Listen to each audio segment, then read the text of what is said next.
I'm going to say hello and start kicking us off. Thank you everybody for joining us at the end of your lunch hour. So this is a webinar by Shelter Cymru. So you've got me, first of all, Wendy Dearden. I'm Policy and Public Affairs Manager with Shelter Cymru, and I'm going to be joined by the wonderful Mark and the wonderful Jonathan, and they will introduce themselves as we go along. A few bits of housekeeping. We're trialling some new software today. Everything is crossed and we're hoping it's all going to go wonderfully, but we know you're going to be a beautiful audience and will be able to bear with us. So yeah, so far so good. The best thing about this software is I can't actually see how many of you there are, which from my point of view is lovely because it feels like I'm just talking to one person on the other side of the screen. So there's that's the quelling of nerves for a few of us in doing these webinar things. What else do I need to tell you? Your cameras and mics are off. That's on purpose because we've only really got an hour to get through everything, but the chat is your friend.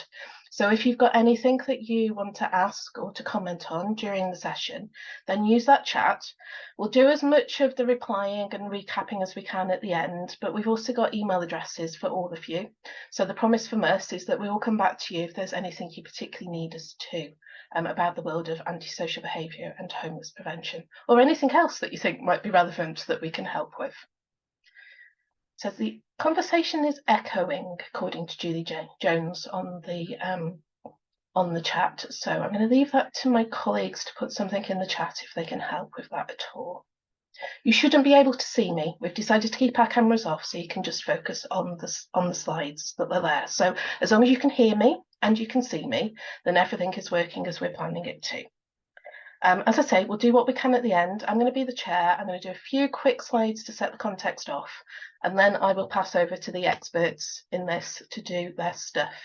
And there's somebody in the background there who I think at this point will change the slide for me. Okay, so the webinar today is all based on a report that we launched back in June at our People in Homes conference. So Reframing Anti-Social Behaviour, a review of homeless prevention good practice in Wales. There's a link on this slide to go and find that. It's on our website. I need to say at this point that all the work was supported by the Oak Foundation that we get a lot of money from for our campaigning work. And this is probably the last webinar we'll do. Poor Jonathan and Mark have been talking about antisocial behaviour, I think, a lot for the last 6 months. So this, we're kind of having as our mock-up session to finish off our findings from the report. Can you pop me over to the next slide, please? Okay, so a little bit of background. At the time that we were writing the report, we started looking back at, so if you're looking for where the whole kind of policy context starts around antisocial behaviour management in social housing, you've got to go way back to 2008 to find the management standard. A review of that was done in 2014, which actually said that the standard wasn't really being used or seen as kind of something that people were working with on a day-to-day basis. And then we, in our report, then linked that into our work in 2021 around ending homelessness from social housing, which all talks about creating the right culture, prevention and early intervention, being person-centred, working in partnership, and using the homeless prevention initiatives that may be around with other partners. And I think the most important one that I'm going to talk about or mention here is the perseverance and continuing to try to help with some quite complex cases. Can you move on again for me, please? Again, this has been updated since our report. So this is Ministry of Justice figures. We love our data in our reports. And this is just around social housing evictions in Wales. So we came down to virtually nothing, as you would expect during the pandemic. Things have started to grow a little bit in terms of claims and evictions, but over the last few months have started going down again. So we just keep a bit of a watching brief on this. We're nowhere near the nearly 1,000 figures that we were seeing at the beginning of 2019, before a lot of that ending evictions work was really starting to kick in. Could you go on again for me, please? Okay, and now the latest thing that's kind of popped on our radar is the white paper. I've actually picked the front cover from the youth consultation version because it's much nicer to have a slide and much prettier than the average front page of a Welsh Government consultation document.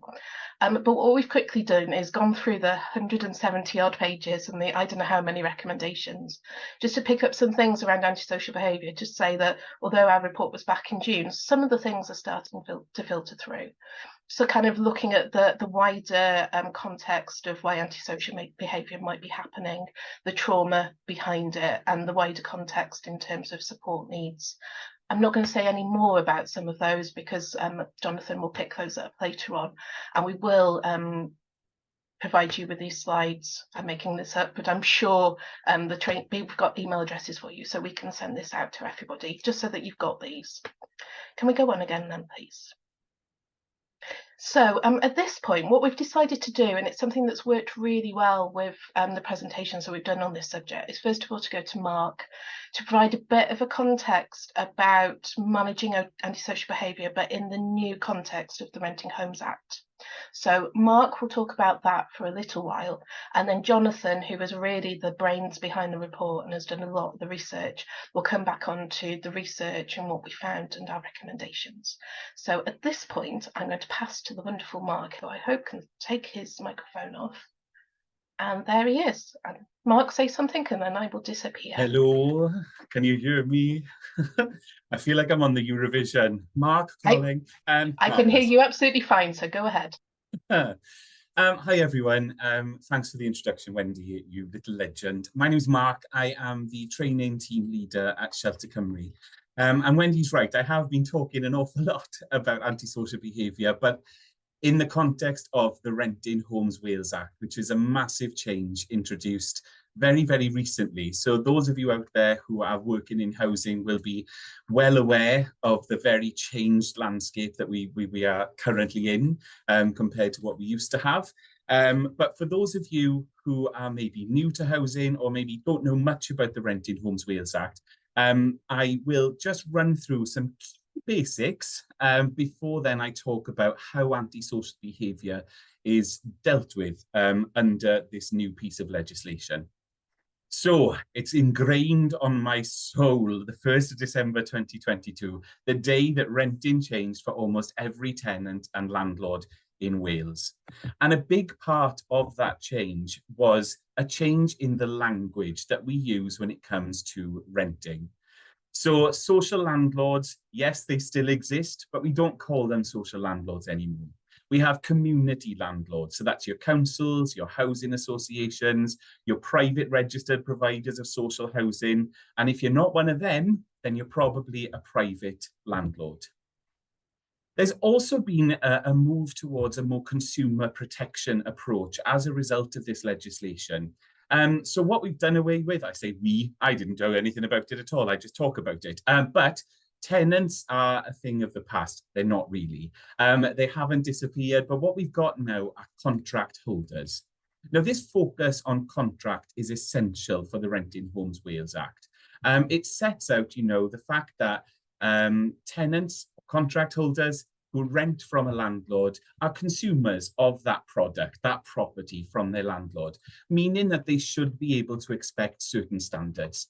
And for landlords, they should also be able to expect certain standards from their contract holders, which is where sort of the antisocial behaviour element of things comes in. But it's important for us to recognise these contracts as well. So we have two broad families of contracts. We have standard contracts and secure contracts. Now, the standard contracts are based on assured short-hold tenancies that used to exist before this change in the legislation. It's much, much easier for a landlord to end a standard contract. Now, community landlords have a variety of different types of standard contract that they're able to issue, and I'll show you that on the next slide.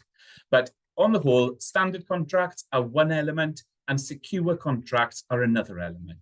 Now, secure contracts are based on the secure tenancies that councils used to issue, again, before the change in the legislation. So let's just see those different types of contracts which are available to our community landlords to issue. Yes, they can issue secure contracts, and we know secure contracts are very, very secure. Then we have these alternative versions of the standard contract. Now, just because they are alternative versions doesn't mean that they still don't bear massive similarities to the assured short-hold tenancies that used to exist before. You'll see there highlighted, or rather low-lighted, because I've had to use black because of branding, but prohibited conduct standard contract. It's a new type of standard contract available to community landlords to deal with antisocial behaviour. Now, regardless of the type of contract that the community landlord is issuing, the term around prohibited conduct is a mandatory requirement under this legislation. So whether your contract holder is on a secure contract, whether they're on an introductory or a supported or a prohibited conduct standard contract, or even if you're on a standard contract in the private sector, you are going to have a term in your contract that deals with prohibited conduct. Now, this again is a change in language that we have had introduced to us as a result of the Renting Homes Wales Act. So I like to think of prohibited conduct in the way of saying antisocial behaviour plus. So it wraps up a bunch of different behaviours under one umbrella of a term. You have antisocial behaviour, as we know and love it, and have always understood it to be. But we also have domestic abuse, using a property for criminal purposes, or allowing, inciting, or encouraging prohibited conduct to go on. So it is really a very broad category of behaviours, which is unlike what we had previously, where we were just looking at antisocial behaviour on its own. So it's section 55 of the legislation that sets out what prohibited conduct really means. And if you forgive me, I'm just going to do a little bit of reading. So a contract holder must not engage, threaten to engage in conduct capable of causing nuisance or annoyance to a person with the right to live in the dwelling or another dwelling or accommodation in the locality. They also can't behave in that way to a person engaged in lawful activity in the locality of the dwelling. They can't behave in that way to a landlord or a person acting in connection with the landlord's housing management functions. So you'll see there just how broad the prohibited conduct issue is under the Renting Homes Wales Act. On top of that, then, we have these matters of not using the dwelling or part of the building for criminal purposes, or not allowing, encouraging other residents or visitors to act as above. So we have this very strict term being introduced into contracts across the board, from secure contracts right the way through those range of different standard contracts. And when we're thinking about this prohibited conduct, obviously it's massively broad and wide-ranging, but it can include things like excessive noise, verbal abuse, physical assault. It could include any of the kind of different iterations of domestic abuse, such as physical, sexual, psychological, emotional, or financial. So it's broad. And that's the one thing that I want you to take away from this section of the presentation, is how wide and vast the prohibited conduct term is in comparison to plain old-fashioned antisocial behaviour. Now, there are different demands on landlords as a result of this prohibited conduct term. If you have a contract holder who is reporting prohibited conduct, then in the contract itself, it does suggest that landlords should be giving appropriate advice to a contract holder if they are reporting prohibited conduct. But when it comes to landlords dealing with people who are behaving in a prohibited manner, there are a variety of options available. Now, I'm not going to say that I support any of these options. What I would hope is that landlords were supporting their contract holders and trying to deal with the issue before going down the realms of possession action. But possession action for breach of contract is certainly one option available to landlords dealing with prohibited conduct. What's interesting about this legislation, unlike what we've dealt with previously, is that if you have a joint tenancy, or a joint contract is probably what I should say, and only one member of that joint contract has breached their terms, they're the one that's behaving in a prohibited manner, then the landlord is able to take action against just that person rather than the whole household. Where the person is a secure contract holder, then the landlord has the option of seeking a demotion. Basically, what I'm saying there is a landlord can seek to take away the security of a secure contract and ask a judge to put that contract holder on one of those new standard contracts, the prohibited conduct standard contract. Now, the prohibited conduct standard contract works as a sort of probationary measure.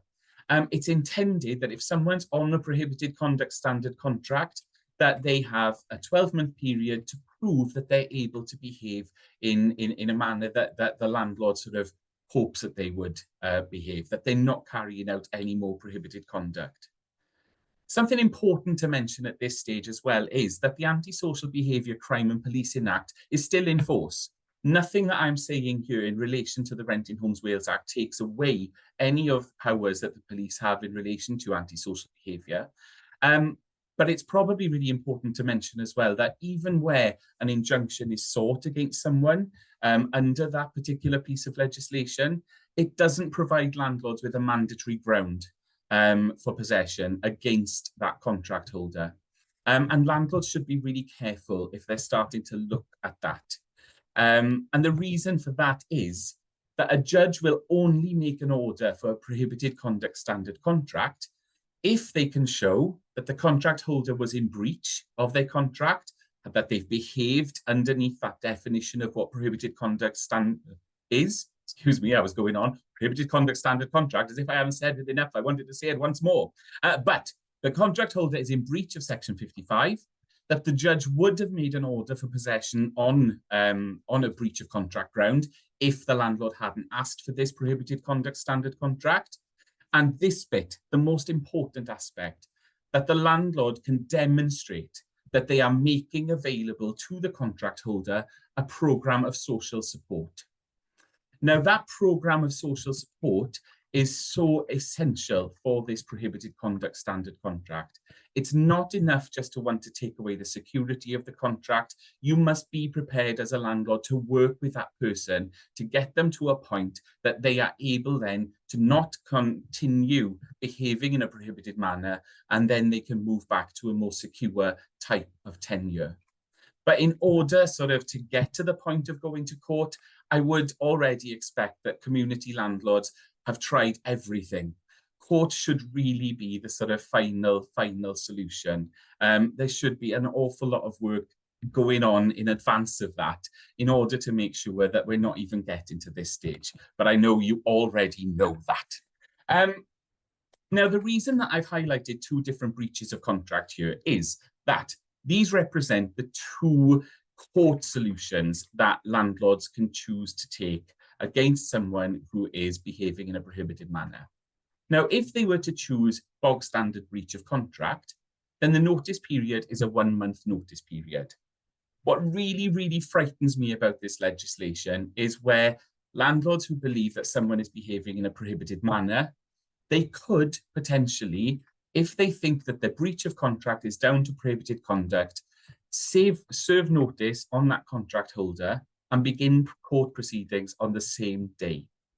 Now, I know you'll know just how sort of scary that might be when we start thinking about those people with vulnerabilities out there, the contract holders who represent sort of the most vulnerable sections of society, and just how worrying it might be for us as an organisation at Shelter Cymru that these sort of same-day notice periods exist. So while I've talked about how these contracts can be brought to an end, what I'm really hoping what you take away from today when Jonathan talks about his report is the amount of work that needs to go in, and that actually court action might not be the best solution when we're talking about prohibited conduct. And on that note, I'll stop banging on and I will pass you over to the lovely Jonathan. Thank you, everyone. Thanks very much, Mark. Pranam Gar, good afternoon, everyone. Hope you can all hear me. So I'm Jonathan. I'm the Homelessness Prevention Project Coordinator at Shelter Cymru, and I, amongst other people, put this report together. So just to give you a little bit of background as to why we did this report, we started to notice a little bit of a spike in possession orders for antisocial behaviour coming through from social landlords. Nothing quite like what we saw pre-pandemic, but certainly enough for it to be a little bit of a concern. And when you consider what we've learned as a sector about trauma-informed practices, about psychologically informed environments, restorative ways of working, all those different things, we thought maybe it was time to sort of have a look at the practices that are going on across Wales and how we might be able to change them. So our research questions are: what does the best practice look like in the prevention of homelessness due to behaviours deemed antisocial? How can we address the differences in the responses that are going on across Wales, and how do we make the best practice more consistent? And is it maybe time that we reassess how we conceptualise ASB in light of what we've learned about working in trauma-informed ways? So if I could have the next slide, please. So our methodology, how we basically put the report together, was a policy and practice review of existing reports around ASB, particularly in relation to evictions from social housing and the existing Welsh Government standards, a literature review of academic evaluations of ASB issues, good practice reviews, a review of social landlord websites across Wales, interviews with various stakeholders, and casework examples from the Shelter Cymru legal team. So if I could have the next slide, please. So I'm sure we've all got a fairly good notion of what antisocial behaviour is, but I thought it might be good to define it officially. So the official definition of antisocial behaviour is behaviour by a person which causes or is likely to cause harassment, alarm, or distress to persons not of the same household as the person committing the antisocial behaviour. So the Welsh Government standard also includes intimidating gatherings of young people in public places, vandalism, graffiti and fly posting, dealing and buying drugs on the streets, people fly tipping or abandoning vehicles, antisocial drinking, and of course the misuse of fireworks. But if you think about it more broadly, ASB isn't necessarily always fixed or defined by the acts of the perpetrator, but it's also the effect that that has on a community, on a locality, or on a neighbourhood. So if I could have the next slide, please. So having a look at our casework, what we decided to do was a bit of a deep dive into 30 possession cases for ASB that ran from the start to the end of 2022, all of which were from social landlords. And what we found was that 59% of these cases involved tenants with complex needs who weren't receiving adequate or timely support, either for themselves or for members of their family. And in a lot of cases, that was their children. The cases included 14 different social landlords, so 11 housing associations and 3 local authorities. We found that 16% of the possession orders were made by a single housing association and 26% were made by a single local authority. So if I could have the next slide, please. So speaking of deep dives, we went into the various websites of the social landlords and conducted a review. And what we were able to find was that we could consider the level of publicly available information regarding their organisational ASB policies, the advice they provided for tenants experienced in ASB, and their reporting procedures. In particular, we were looking at the extent to which trauma-informed approaches and language was being used in social landlord ASB policies. We found that 80% of social landlords across Wales provided detail of their approach to ASB on their website. Housing association websites were more likely to contain information compared to local authorities. And the full ASB policy document was made available by only 17% of landlords. Again, that was more likely to be the case for housing associations than it was for local authorities. But overall, it was good to see that ASB policies aimed towards working preventatively and were focused on ensuring evictions for ASB were rare and the absolute very last resort. Can I have the next slide, please? So I'm going to talk you now through the themes, the main themes that emerged when we put the report together. So ASB obviously has a profound effect on the victim, and nothing about this report is trying to trivialize that. But if we focus solely on the needs of the victim, then we're ignoring the wider issue of root cause. Our review of the ASB policies found that the information published on the social landlord websites was largely focused on the victim and the reporting procedure. So in some cases, there was a detailed breakdown of what constitutes ASB and what the process of investigation would be once a complaint had been made, but some sites just had an online form to complete with no other advice.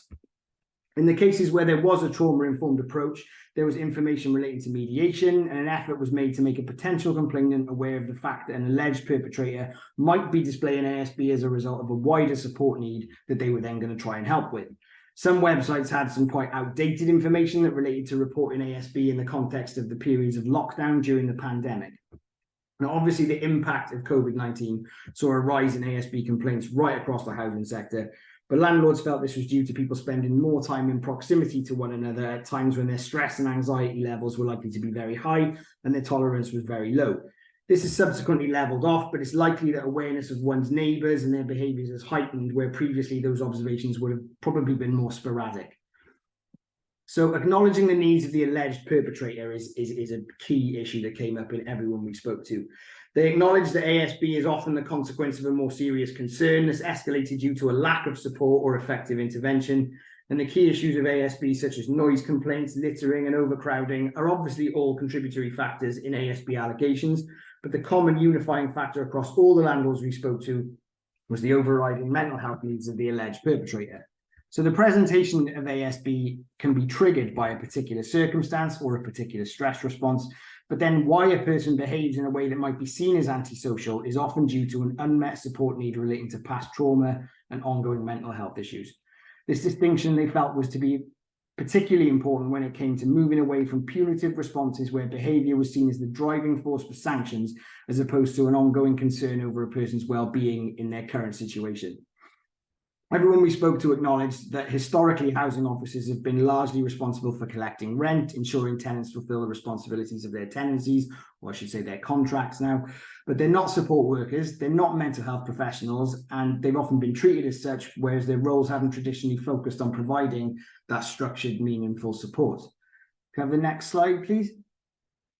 So we've just got a few quotes here from some of the landlords we spoke to, and what came across was that a lot of these things I just spoke about were starting to change. There were some really excellent examples of changing cultures, good practice examples of housing service teams being restructured and their roles being refocused to enable more of a merger of housing management and support roles. One example came from Clwyd Allen Housing Association, who no longer employs staff specifically to deal with ASB and had instead created more generic housing support officers who deal with much smaller patches, reducing their sizes from 600 to 250. And these officers, they felt, were more able to provide holistic support to the residents on their patch area, dealing with housing and tenancy management issues, as well as ASB, if things should even escalate to that point. Can I have the next slide, please? So our interviews highlighted that historically, when issues have arisen around someone's tenancy, housing staff have often resorted to processes. And by processes, I mean things like issuing notices, payment plans that are issued alongside notices, and threats of injunctions. A lot of people acknowledge that elastic tolerance and a higher threshold around the types of issues that would typically lead to enforcement has led to significantly better outcomes for their tenants. The managers we spoke to cited that housing staff who felt empowered to become more support focused and avoid portioning blame said they were better able to get to know their tenants in their communities and favoured a much less transactional approach. One local authority landlord felt that supporting tenants in social housing demanded a level of pragmatism in the approach to ASB, as invariably any eviction created an inevitable homeless presentation. In 2022, they'd only carried out 5 evictions, and they felt this was a direct result of a more individualised approach and a conscious intention to avoid legal action and instead try and put the onus on resolution. Now, the need for appropriate engagement. Engagement is one of those nebulous words, like what does it really mean and on whose terms is it? Well, Shelter Cymru case notes involving a tenant who'd been accused of ASB noted that they felt the label of being antisocial made them feel undeserving of help, and they consequently withdrew from the landlord's attempts to try and communicate with them, and the engagement then stopped. Problem with engagement is it's too often service-led. Stakeholders we spoke to stated they were supporting people with a variety of issues, some of which were incredibly complex and have a profound impact on their capacity to manage their lives. However, it was felt that in some cases, the methods of communication being used just weren't effective, and their efforts to engage with tenants could be limited to things like letters that were punitive in their tone. And these approaches are tended to be more likely to create barriers and make the potential for working with a tenant that much more difficult. Working holistically often means thinking beyond the typical professional relationships between tenants and housing staff. The tenant may see the housing staff as an authority or an enforcement figure, and in fact, they might have developed more positive relationships with other people within the organisation. Where possible, if you can use these relationships to support tenants, it's a much more valuable means of developing two-way communication. Next slide, please. So this is the big one. This is probably the most difficult issue that everyone we spoke to found, the problems accessing support from the health and care sector. So they said there was an ongoing concern around limited and untimely access to health services, particularly mental health. For some, the potential to meet a person's support needs was just deemed simply unrealistic, and they felt that there were a lot of the issues being presented would have been prevented a lot sooner if support was there at the point people were actually ready to engage with it. They felt that the NHS and statutory mental health services could have much greater agency in relation to housing and more co-partnership working when it comes to housing support. We were also told that housing staff often felt ill-equipped to deal with the increasing mental health needs of their tenants, and they don't always feel confident in signposting people to the right help. So I'm just going to give you a quick case study from the Shelter Cymru legal team. So we had someone, we'll just call her Janet for the purposes of this. Janet lived in a local authority property and was subject to a possession order due to accusations of ASB. This related to noise issues in her flat that were upsetting her neighbours. Janet had a history of mental health issues, ACEs, and a diagnosis of borderline personality disorder. In the period during which the complaints were made, Janet's community psychiatric nurse had left her post and hadn't been replaced. So the only support Janet had was from a social worker who she didn't really have a particularly good relationship with. She felt as though she had no purpose. She'd actually made multiple suicide attempts, and her only positive relationship was with her mum. After working with the community psychiatric team, the possession order was ultimately removed and an injunction was put in its place. And Janet has since complied with that injunction, and last we knew was waiting to be moved into alternative accommodation with much more structured support. So if I can have the next slide, please. So meaningful partnership working, what does that actually mean? Well, to the stakeholders we spoke to, it meant developing links with community services, such as working alongside the police, youth services, environmental health, mental health services, harm reduction services. All of that, they said, was vital in helping people with support needs to stay in their homes. Quite often people leave support services to take on a tenancy and find themselves in a position where they have little or no access to support. Now, I don't think anyone here today would argue that having a home is vital to a person's well-being, but it isn't in and of itself the solution to all of someone's troubles. Housing staff are vital in being able to identify the underlying reasons behind antisocial behaviour, and without meeting their support needs, those issues are likely to continue, and then that's what leads to displacement. A co-partnership approach to problem solving means working together to recognise the specialisms of all the agencies involved, and having a holistic approach to support has proven extremely effective among all the landlords we spoke to. One housing association ran a pilot programme in Flintshire where police and housing officers trained in restorative practices together, and they felt that by doing this, it helped them understand the police stance on antisocial behaviour, but it also helped the police in terms of seeing the housing association's remit and why it was important to them to be working to keep tenants in their properties. Another example was an apartment in Colwyn Bay in an area where ASB issues were of particular concern. That was converted into an office where police officers could base themselves and from time to time do joint patrols with housing officers. This allowed them to properly get to know the residents and help remove some of the stigma that gets associated with the police presence in the area. Another good practice example is Valleys to Coast Housing Association, where police conduct patrols alongside housing staff and caretakers, and they carry out organised cleanups, everyone in together of the residential areas alongside the tenants, and that tries to help build relationships, build rapport, and it's something that they're working to something outside of the typical support structure. Next slide, please. So basically what we're talking about here is reframing the perception and changing the story that comes with antisocial behaviour. And that means trying to look at it as something far more nuanced that's about meeting the individual need of the people we're supporting. So the use of language and how antisocial behaviour issues are communicated to people has a significant impact on the potential to then work with someone and try and meet their support needs. Several landlords told us they've had to change their terminology so that the victim becomes the complainant. They've also revised the format and delivery of their communications to try and avoid any punitive terms. They felt that the way someone's alleged behaviour is communicated could actually end up re-traumatising them. And then if you're going to be accused of antisocial behaviour, it's actually a major stigma and it's one that's going to stick. If a tenant is generally perceived as a problem to the people in the best position to try and help them, then they're significantly less likely to try and engage with any mitigation process. If we see ASB as a symptom of a larger issue, that's integral if we're going to pursue a trauma-informed approach. ASB may actually be a person's coping mechanism, it may be their stress response, and it points to a wider issue related to unmet support needs. It's also worth noting, though, that ASB isn't always a stress response, but a case of perception related to individual social norms. The context can define ASB and has a significant impact on its effect. So things like antisocial drinking or rowdy or nuisance behaviour, both of which are defined as ASB by the Welsh Local Government Association, those things are going to vary depending on the setting in which they're observed and reported. In many cases, perceived ASB could actually just be down to individual lifestyle choices, and disagreements might arise over differing opinions on how someone chooses to live their life, and that's assuming they have that much of a choice in the first place. Organisations like Platform and the Wales Restorative Approaches Partnership, they advocate putting relationships at the centre of support provision.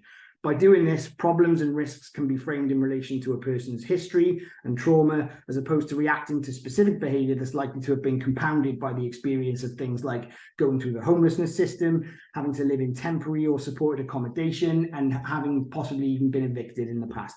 This is a cycle that can be broken if we look beyond the labels we so readily apply. Restorative and trauma-informed approaches, they've been a key part of the work going forward. And those restorative approaches, for those of you who may not know, focus on building, maintaining and repairing relationships. The Wales Restorative Approaches Partnership works with 30 different housing providers, registered social landlords, care homes and ASB teams. One of the keys in the success of this approach is that they also work with tenants and train them on the restorative approaches. The most effective models are when the staff and tenants train together and try and problem solve early. So to conclude, the term antisocial behaviour is fundamentally problematic. It's an umbrella term applied to a variety of behaviours, all of which vary greatly in presentation and have a number of complex root causes. If you label someone as a perpetrator of antisocial behaviour, it often leads to an instant judgment that can have detrimental implications in relation to how that person is perceived, particularly among support services, which they may well need ongoing. Applying labels makes it much more likely that services will resort to processes designed in response to the application of those labels, which then just leads to more prescriptive, generic, and in many cases, quite punitive interventions. If we were to take the focus away from the term antisocial behaviour, it'd mean we'd have to acknowledge the particular issues being presented, and that should lead to a more thoughtful approach where a person receives support based on their need at that time, as opposed to a response to an allegation of ASB. Reframing ASB as a symptom of unmet support needs means we'll be better able to give tenants a voice that isn't just sought when something's gone wrong, but is heard at a time that empowers them to be and remain part of a community in a settled home with access to the support that they need. In this way, we can build towards stronger and more inclusive communities across Wales. So if I could have the next slide, please. So I'm just going to talk you through some of the recommendations we've got for the Welsh Government and local authorities. I'm not going to go through every single one. They're all listed in detail on the report, alongside a lot more good practice examples than I was able to get to today. So I please encourage you to go and have a look at the report and have a look at those. So Welsh Government guidance on tackling antisocial behaviour in social housing is well out of date and needs to be replaced with a new standard on homelessness prevention. So what we've suggested is that instead of an ASB specific standard, there needs to be a broader housing management standard for the prevention of homelessness. The next mental health strategy for Wales should fully recognise homelessness prevention as a mental health intervention. The mental health strategy has to be built on a holistic understanding of the social determinants of mental health. And if that's going to be successful, it needs to link with housing policy. If I could have the next slide, please. And we've got some recommendations for local authority commissioners. One is that specialist services should be commissioned to provide ASB eviction prevention. Each local authority should ensure they have a full understanding of ASB patterns, and services could be commissioned in response to this data with an emphasis on more holistic and preventative interventions, and where necessary, look for alternative supported accommodation. So the point is that we're not evicting people for antisocial behaviour, we're actually trying to keep them in a home. Next slide, please, which I believe is the end. So thank you all for your time this afternoon. If you've got any questions or you want to talk about the report in any shape or form, please just jot down this email address and one of us will happily get back to you. And if you want to meet up and have a chat, we can do that too. So I think I'll hand back to Wendy now. Thanks, everyone. Thank you, Jonathan. I'm back. So yes, that's the direct email address for the policy team, which will come through to me and Jonathan at Shelter Cymru. And then we've put a link to the report there. Also on our website, there's a blog that Jonathan's written. He really has lived in this world for the last 6 months. So he's moving on to something else to talk about now, which is quite nice. I've put in the chat whether anyone's got any questions for Mark or Jonathan. We've got a little bit of time. So I'm just going to fill the gap just for a second and give anybody the opportunity to write anything. As I say, we're trialing new software today, so if you have had any issues with the sound, I'm really sorry about that. I'm not seeing any comments at the moment. So it looks like I'm going to bring the session to a close a little bit earlier, which is always great. In this world of working online, we don't seem to get that 10 minutes to go and grab a cup of tea anymore, do we? So this is your 10 minutes to go and grab a cup of tea before whatever happens at 2:30 that's got put into your calendar. But please keep on the conversation. If there's anything you want to talk to around this, then come and find us. So I'm going to ask whoever in the Shelter Cymru team is in charge of closing the session to close the session, please, and just say thank you everybody for coming and joining us.